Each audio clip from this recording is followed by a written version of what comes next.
The morning air carried the scent of wet soil and pine as Marina Blair stepped through the crooked iron gate of the old family cemetery, a place that had existed longer than the neighborhood itself. The graves were arranged in uneven rows, some stones tilted and worn, others carved with names that time had nearly erased.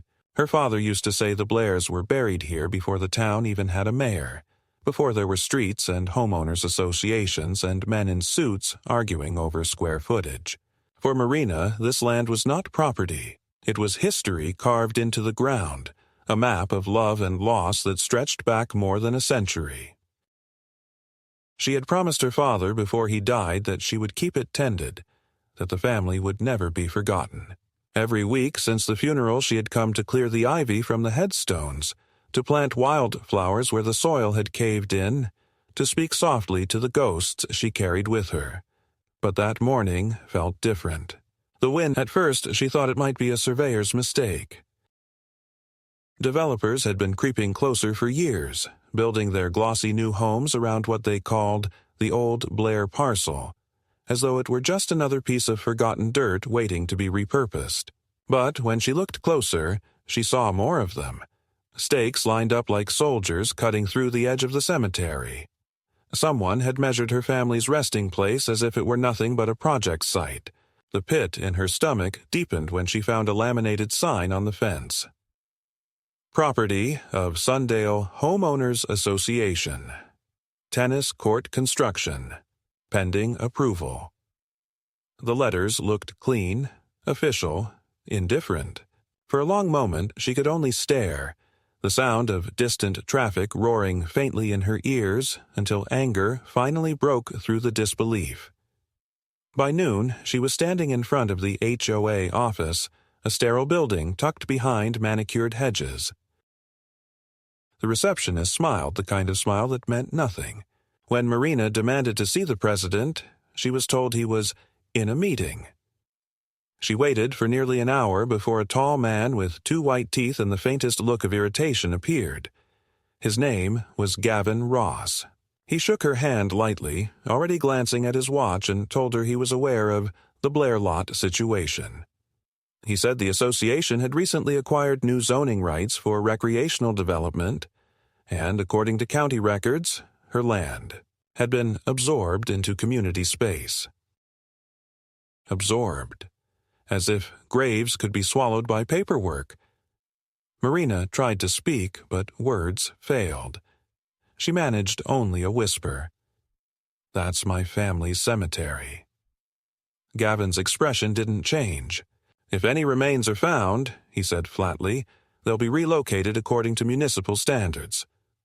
The way he said it, clinical, mechanical, made her feel physically ill. She drove home in silence, gripping the steering wheel until her knuckles turned white. The road seemed narrower than she remembered, the houses taller, the world shrinking around her as though the past itself were being erased. That night she couldn't sleep. She sat by the window, staring toward the faint outline of the cemetery in the moonlight, listening to the wind move through the trees like voices whispering beneath the soil. For the first time since her father's death, she felt something stronger than grief, the heavy, suffocating certainty that someone was trying to bury the dead twice. And she knew, with a cold clarity that left her trembling, that the fight ahead would not be about property or permits. It would be about memory, about the right to exist, about standing against people who believed that history could be paved over and forgotten. The next morning began with the sound of machinery echoing across the valley, a low metallic hum that grew louder as Marina drove toward the family plot. At first, she thought it was coming from the construction site a few streets away, but as she turned down the dirt road leading to the cemetery, her heart began to race. Dust rose in heavy clouds above the trees, and when she reached the gate, the sight before her froze her in place. The fence had been torn down. The old oak that had marked the entrance for generations lay on its side, roots exposed and torn like nerves. 2 yellow bulldozers stood in the middle of what had once been the Blair cemetery, their steel blades glinting under the pale sun. The ground was flattened, the air thick with the smell of oil and earth. Where her grandmother's headstone had stood was now a smear of mud and concrete dust. The ground itself seemed to groan, as if the dead were crying out from beneath it. Marina stumbled forward, shouting for the workers to stop. They barely looked at her. One of them, a man with a hard hat and reflective vest, waved dismissively and said they were on a tight schedule. She screamed that they were destroying graves, real graves, and the man shrugged, pointing toward a clipboard. "Talk to the HOA," he said. "We've got the permit." Her hands were shaking so badly she could hardly dial her phone. She called the HOA office, but the receptionist repeated the same line as yesterday. "Mr. Ross is in a meeting." When Marina demanded to know who authorized the demolition, the woman said she would forward her concern to the appropriate department. Marina hung up and drove straight to the site supervisor's trailer. The foreman met her outside, his face impassive, his tone bureaucratic. He said the area had been cleared for development, that no active cemetery was recorded at this location, and that they had received full environmental clearance. Marina shouted that the graves had been there for over 100 years, that her parents and brother were buried there. Marina ran forward, desperate, placing herself in front of the machine. For a few terrifying seconds the driver didn't stop. The massive blade crawled toward her until the foreman yelled for him to cut the engine. The silence that followed was heavy and unreal. Marina stood in the churned mud, her shoes sinking into the earth, tears streaking down her face. The foreman finally said, "If you don't leave, we'll have to call security." That was when she saw it, a broken piece of marble half buried near her feet, the fragment of her grandmother's name still visible through the dirt. She picked it up, cradling it like a piece of bone. "You're desecrating my family," she whispered, but no one answered. By evening, she was sitting in the county records office, her clothes still streaked with mud. The clerk, a middle-aged woman with tired eyes, typed something into her computer and frowned. "According to our system," she said, "this parcel is registered as common-use recreational land under the jurisdiction of Sundale HOA." Marina insisted that was impossible, that the deed had been in her family for generations. The clerk hesitated, then turned the screen toward her. There, under the property file, was a note dated 6 months ago. Ownership transferred to HOA for unpaid maintenance fees and non-compliance with zoning update. Marina stared at the words, unable to breathe. "Maintenance fees?" she said. "This is a cemetery. What kind of maintenance fees could there be?" The woman sighed, lowering her voice. "It happens more often than you'd think. If the property isn't formally protected, the association can file for reclassification. It's not right, but it's legal." Marina left the building as the sun dipped below the horizon. The town looked unfamiliar, its clean sidewalks and manicured lawns suddenly grotesque, like a facade built over rot. When she reached her car, there was a folded notice tucked under the wiper. It bore the HOA seal and the words, "Unauthorized interference with community development may result in legal action." Her hands trembled as she read it.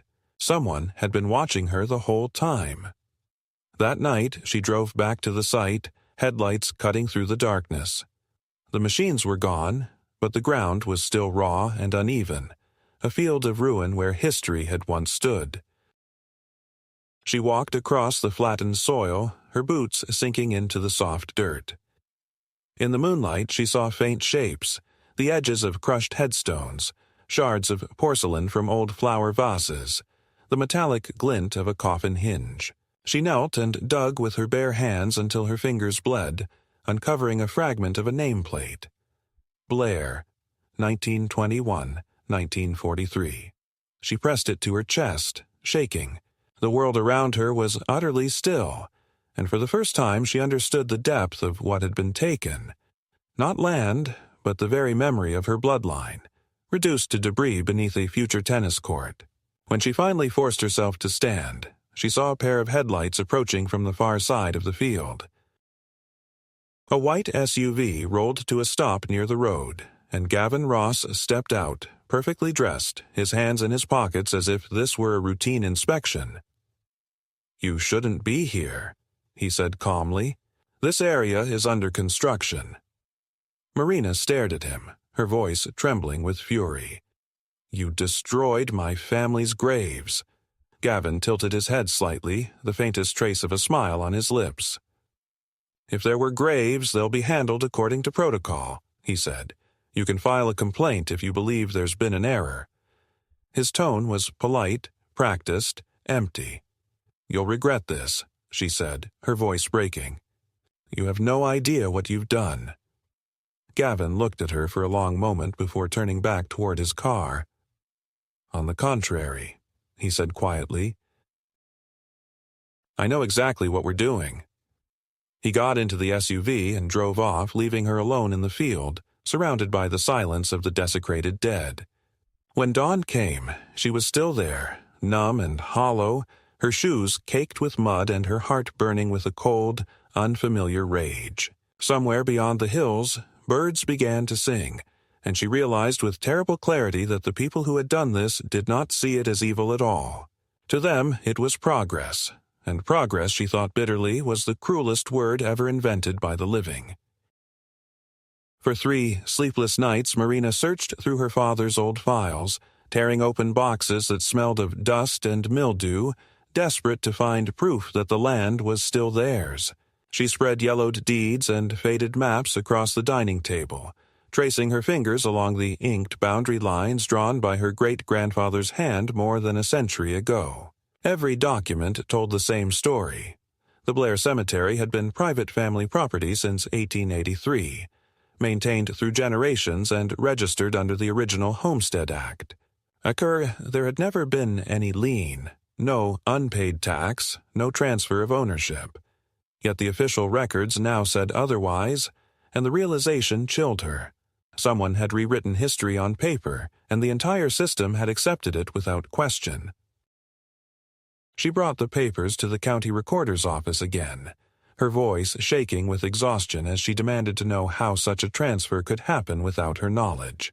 The clerk avoided her gaze, muttering that the HOA had filed a maintenance reassignment through a third-party escrow service, using a clause that allowed them to claim unoccupied or neglected property for community benefit. Marina laughed. Bitterly, they had called a 100-year-old cemetery neglected, and because no one alive was buried there recently, the county had simply let it pass. When she asked to see the paperwork, the clerk hesitated before producing a stack of photocopies stamped with the HOA seal. There, among the signatures, was one purporting to be her father's. Marina felt the blood drain from her face as she stared at the crude imitation of his handwriting. The signature was dated 2 months after his death. She pointed it out, her voice trembling, but the clerk only sighed and said that any dispute over authenticity would have to be resolved through civil court. The words sounded rehearsed, as though she had said them to others before. Marina realized then that the HOA's influence reached far deeper than she had imagined. That evening she met with a local attorney, a young woman named Lily Harper, who specialized in property disputes. Lily listened carefully, her brow furrowing as she examined the documents. "This is forgery," she said quietly, tapping the page with her pen. "And it looks deliberate. Whoever did this knew how to navigate the system. They must have contacts in both the county and the HOA board." Marina felt a wave of relief that someone finally believed her, but Lily's next words cut through that fragile comfort. "It's going to be hard to prove. The HOA will claim clerical error or miscommunication, and they'll drown you in paperwork until you give up. They have lawyers on retainer who do this for a living." Marina clenched her fists, forcing back tears. "I won't give up," she said. "They bulldozed my family's graves. They don't get to walk away from that." The following week, Lily filed a motion to freeze any further development on the land until ownership could be verified.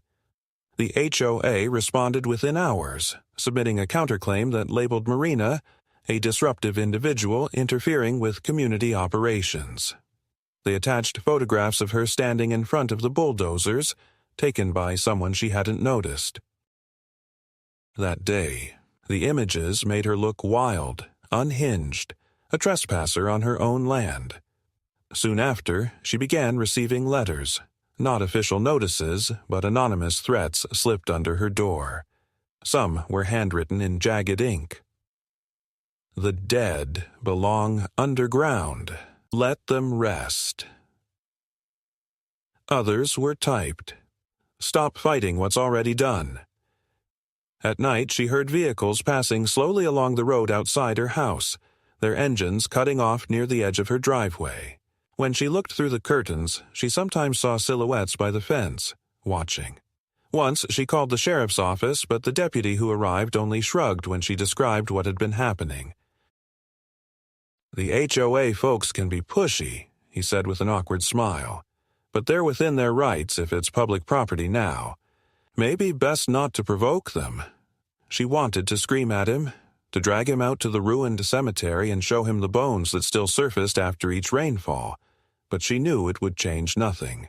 The law had already chosen its side. The media picked up fragments of the story after Lily reached out to a local journalist. The article was sympathetic but cautious, describing Marina as a descendant contesting the reclassification of historical land. The HOA issued a swift rebuttal, painting her as unstable, claiming she had damaged equipment and harassed workers. Overnight, online forums filled with strangers calling her crazy, attention-seeking, obsessed with old graves.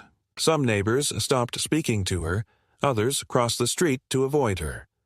Only a few older residents quietly offered words of support, whispering that what the HOA had done was wrong, but no one dared to stand beside her publicly. One evening, while organizing the remaining papers, Marina noticed something strange about one of the maps the county had provided. The rezoned area extended far beyond the cemetery, overlapping private homes and forested land that had never been part of HOA territory. She showed it to Lily, who immediately recognized the pattern. It was a land grab disguised as a community development. "They've been doing this block by block," Lily said grimly. "They redraw the maps, claim ownership, build amenities, and resell the lots to developers. It's a perfect cycle. Legal theft dressed up as progress."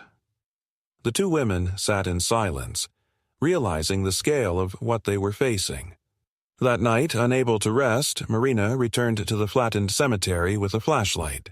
The earth had hardened into uneven ridges, but traces of the past still clung to it. A rusted plaque, fragments of marble, the faint outline of a grave border crushed beneath tire tracks. She stood in the cold wind, her breath visible in the darkness, and whispered to the ground that she would not stop.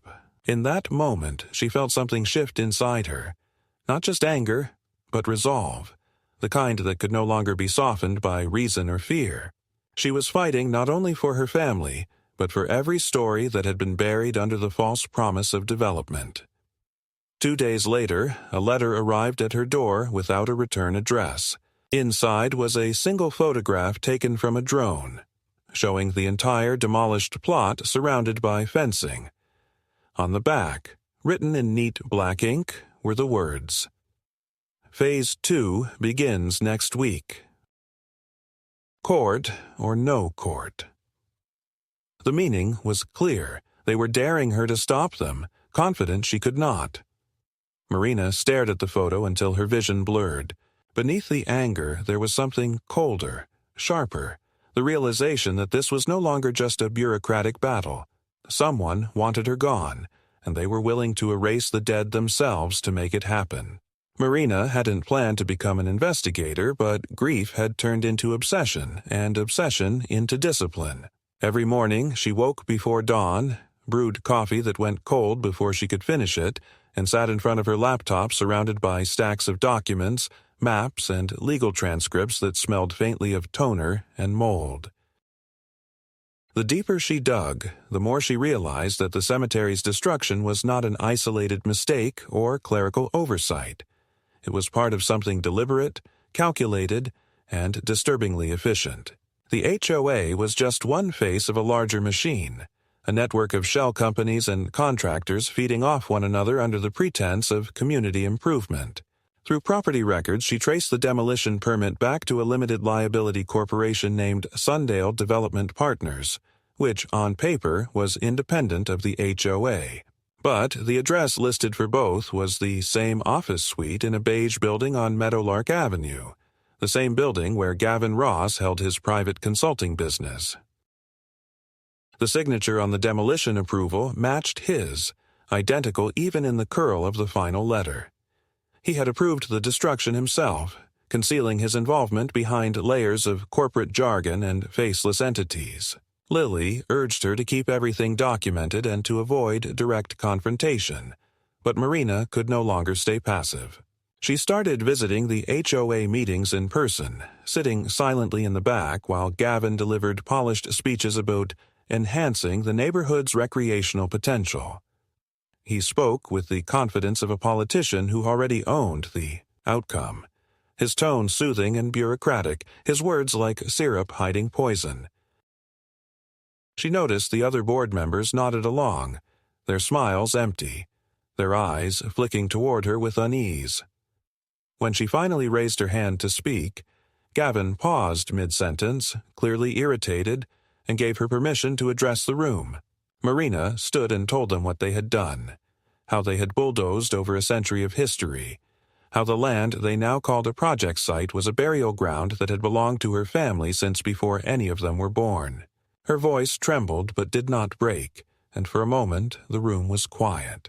Then Gavin smiled thinly and replied that the HOA operated only under verified records, that her claims had no standing under current property classification, and that emotional appeals were understandable but not legally binding.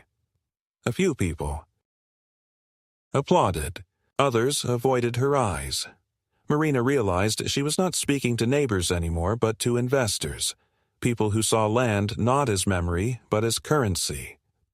A few days later, Lily received an anonymous email from a private account. Attached were scanned internal memos between Gavin Ross and the project's primary contractor. The emails discussed expedited land clearance and minimizing potential public sensitivity due to alleged historic claims. There was even a line that read, "No need for public notice. Classification change precludes heritage status." The sender had signed only with the initials EM. When Marina asked Lily who it could be, she shrugged but advised caution. "Someone inside the HOA must feel guilty," she said. "But if they're sending this to us, it means they're scared too." Using the information in the emails, Marina and Lily tracked down one of the subcontractors listed on the project. His name was Joel McCrae, a middle-aged site engineer who had supervised the grading of the land. He agreed to meet them at a diner on the outskirts of town, his nervous eyes darting to the windows every few minutes. He told them that before the demolition he had discovered fragments of coffins and bones in the soil but was instructed to continue working. "Ross told me to keep quiet," Joel said, his voice low. "He said if anyone asks, it's just animal remains."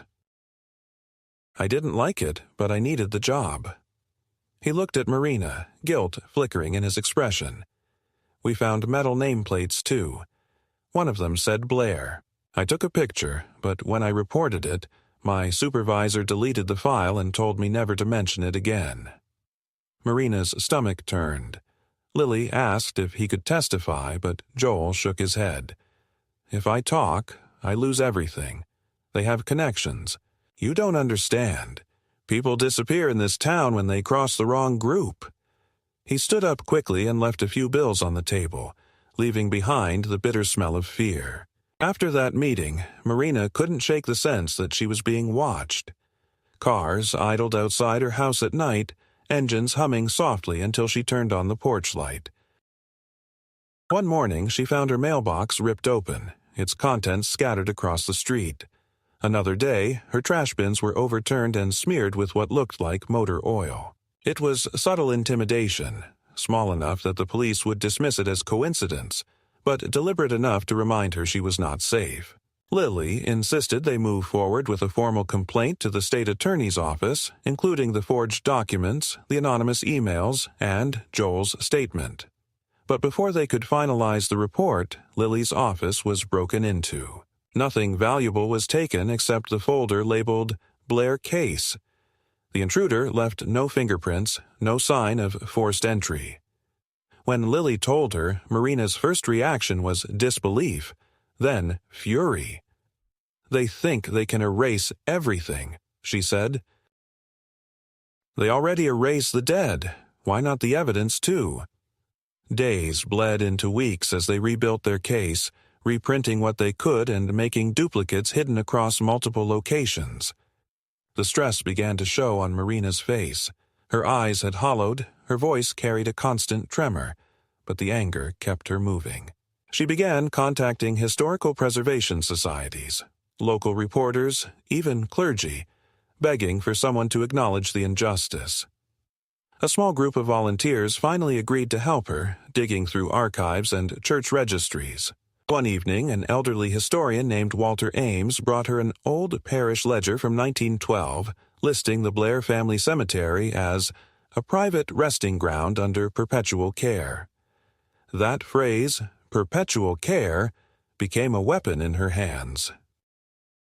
It meant the land was supposed to be protected indefinitely under state heritage law. The HOA's reclassification had violated not just ethics, but legislation itself.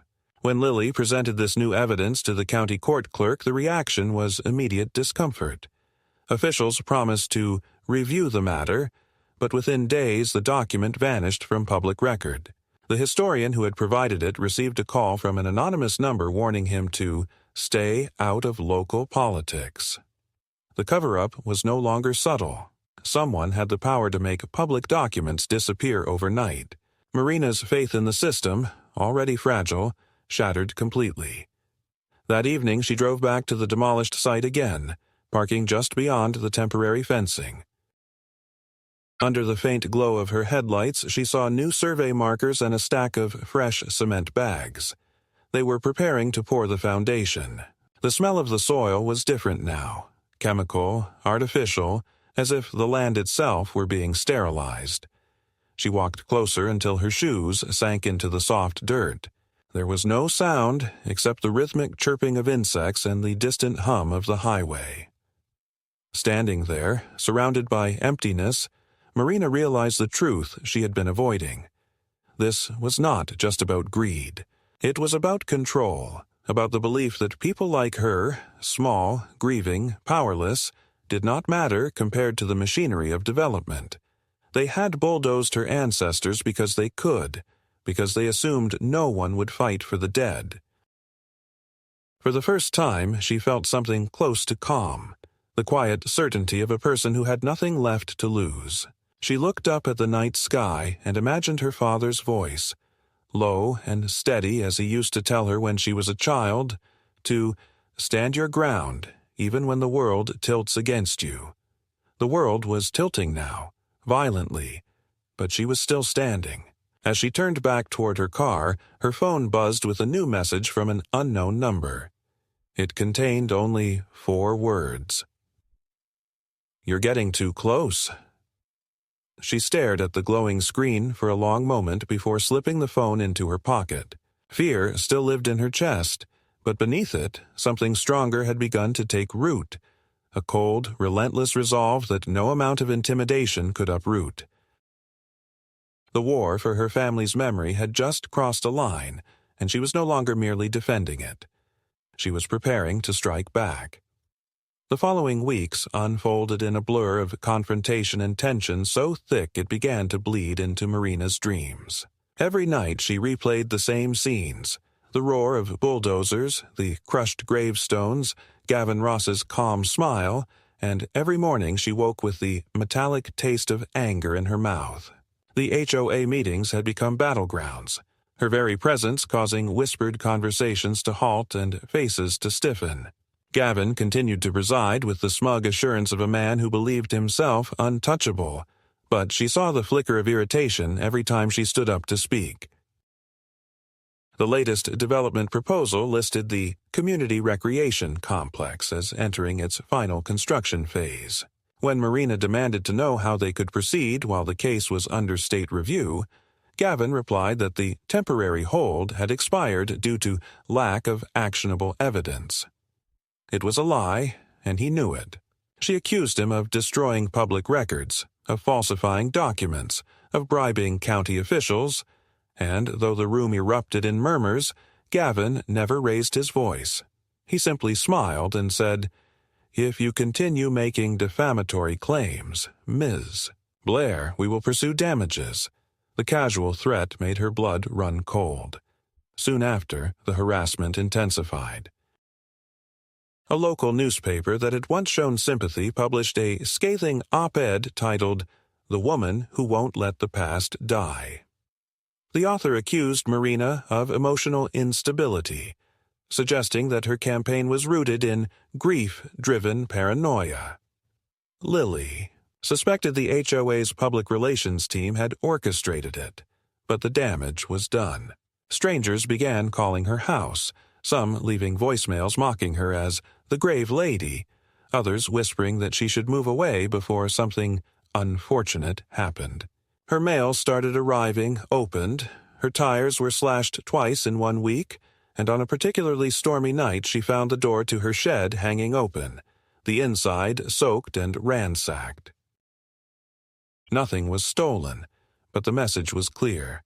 They could reach her whenever they wanted. Lily advised her to stay with a friend, but Marina refused to abandon the house that stood closest to what remained of her family's land. She installed cameras and motion lights, though they offered little comfort. The footage she reviewed each morning showed brief glimpses of headlights, shadows moving just beyond the reach of the sensors, and once, at 3 a.m, a figure standing by the fence for nearly 10 minutes before vanishing into the dark. She brought the footage to the sheriff's department, but the deputy who reviewed it claimed the images were too vague for identification. His tone was dismissive, almost rehearsed, and when she left the station she noticed a black SUV idling across. The street. It was the same model Gavin drove. The psychological toll was starting to show. Marina's hands trembled when she tried to write. Her reflection in the mirror looked foreign, and her nights were punctuated by the sound of phantom engines that left her heart pounding.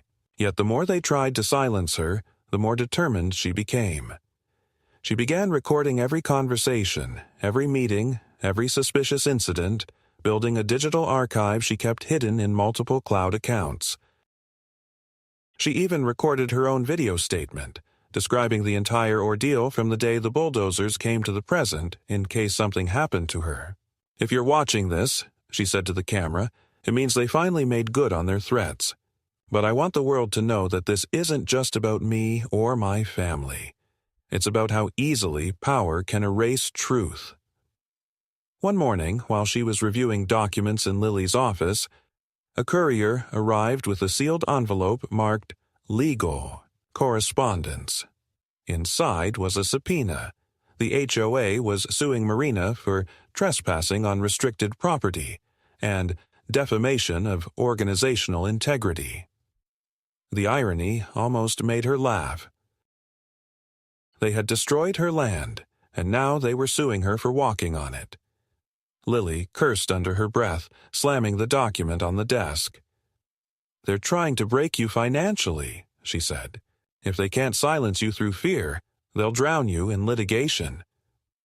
But Marina saw something else hidden between the lines, a hint of panic. The lawsuit was a desperate move, a public attempt to reassert control. That meant the pressure was working. The next week brought a rare moment of vindication. The anonymous source EM contacted them again, this time requesting a meeting in person. Against Lily's better judgment, Marina agreed. They met in an abandoned parking lot on the edge of town, where a young woman stepped out of a car wearing a hooded coat and dark glasses. She worked as Gavin Ross's assistant at the HOA office. Her voice shook as she spoke. "I shouldn't be doing this," she said, handing Marina a flash drive. "But what they're doing is wrong. There's a whole network. Ross, the contractors, even someone on the county board. They move land under fake maintenance liens and then sell it to developers through intermediaries. The cemetery was just the beginning. They have plans for half the old district." Marina asked why she was helping. The woman hesitated, her eyes glassy. "Because my grandmother was buried in that cemetery, too." Then she turned and left before Marina could say another word. The drive contained hundreds of internal emails, transaction logs, and meeting minutes that confirmed everything Lily had suspected. There were references to off-the-book payments, falsified inspections, and correspondence between Gavin and a developer offering kickbacks for expedited zoning changes. Among the files was a scanned photo of the construction blueprint labeled Phase 2 Expansion, Tennis and Community Pavilion. The outline covered nearly the entire area where the Blair Cemetery had once been, annotated with the phrase surface, leveling completed, all irregularities removed. Irregularities. That was how they referred to human remains. Lily spent days preparing a new motion for the court, attaching excerpts from the leaked documents. But the very morning they planned to submit it, the courthouse suffered what officials described as an unexpected systems failure. The filing servers were down for 24 hours, during which time every digital record related to Marina's property case disappeared. When Lily confronted the clerk's office, she was met with blank stares and vague apologies. It was as if the case had never existed. That night, the tension boiled over. Marina returned home to find her gate ripped off its hinges and her living room window shattered. On the front steps, someone had left a small plastic bag containing a handful of soil and a note that read, "You're burying yourself now."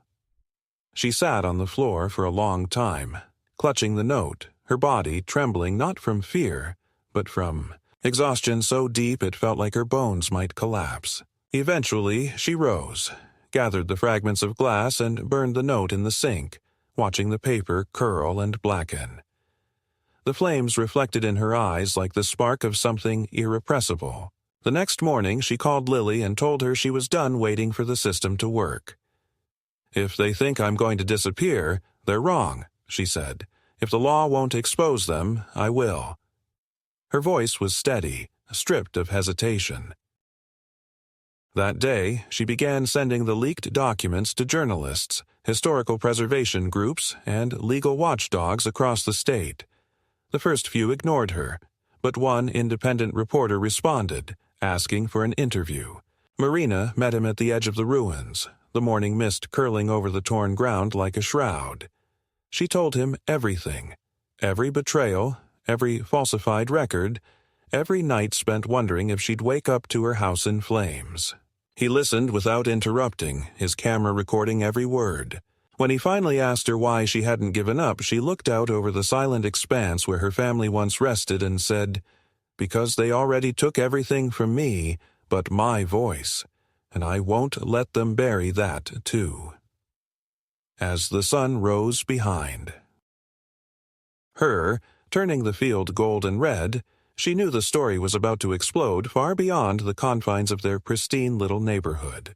The HOA had built its power on silence, but she had learned how to make noise, and once it started, there would be no stopping it.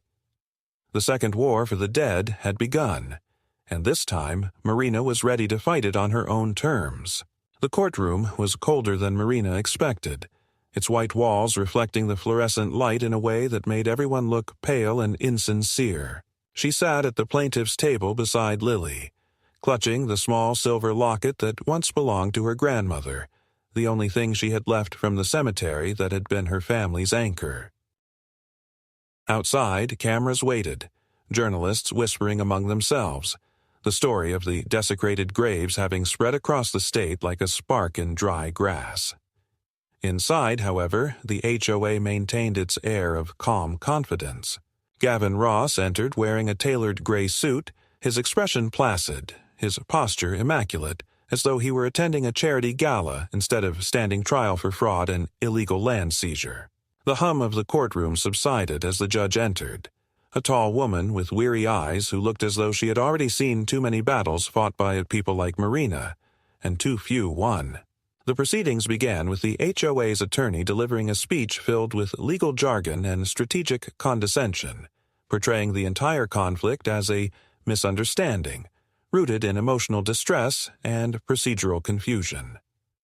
He smiled at Marina. When he said emotional, as if her grief was a weakness to be mocked, Lily countered with a measured calm that carried quiet fury beneath its surface. She laid out the evidence methodically: the forged signatures, the manipulated zoning maps, the deleted court filings, the internal emails proving collusion between Gavin and county officials. Each document was projected onto a screen, each line of text illuminating the depth of corruption. The judge's eyes narrowed as Lily spoke of the cemetery's legal designation as perpetual private property, a status the HOA could not legally overturn. When the time came for witnesses, the anonymous whistleblower, identified now as Emma Morris, stepped forward, trembling but resolute.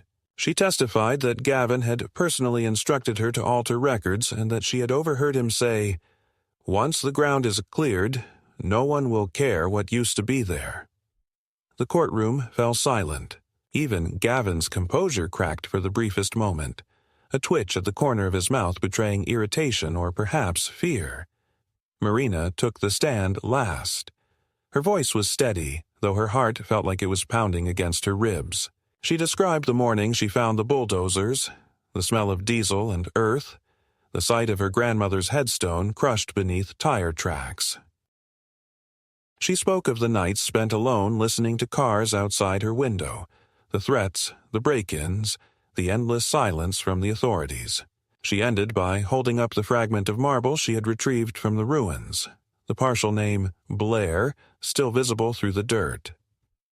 "They said this was just land," she told the judge, "but this is my family.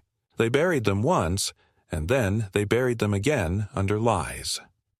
Her words lingered in the stillness until the judge cleared her throat and called for a recess. During the break, Gavin approached the table, his voice low enough for only her to hear. "You're wasting your time," he said. "Even if you win today, we'll appeal. We'll bury you in legal fees until you have nothing left." Marina looked up at him, unflinching. "You already took everything that can be taken," she said. "All that's left is the truth, and it's out now. You can't bury that." For the first time, he had no reply. When court resumed, Lily presented the final piece of evidence, a video recovered from Joel McCrae, the site engineer who had disappeared weeks earlier. The footage, recorded secretly during the demolition, showed workers uncovering skeletal remains before being ordered by a supervisor to keep going. The voice giving that order was unmistakably Gavin's. The video filled the room with the grinding roar of machines and the sight of bones being crushed beneath metal blades. Several people in the audience gasped. One juror turned away. When the screen went black, the silence that followed was suffocating. Gavin's attorney tried to object, but the judge raised a hand to silence him. Her ruling came the next morning.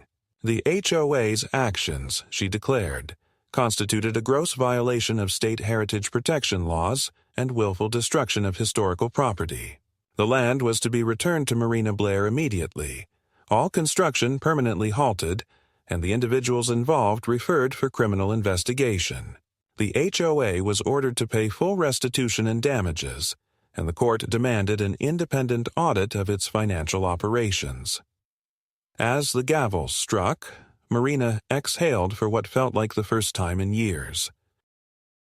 The noise of reporters outside grew into a storm, but inside the courtroom there was only stillness, the kind that comes when justice finally begins to breathe.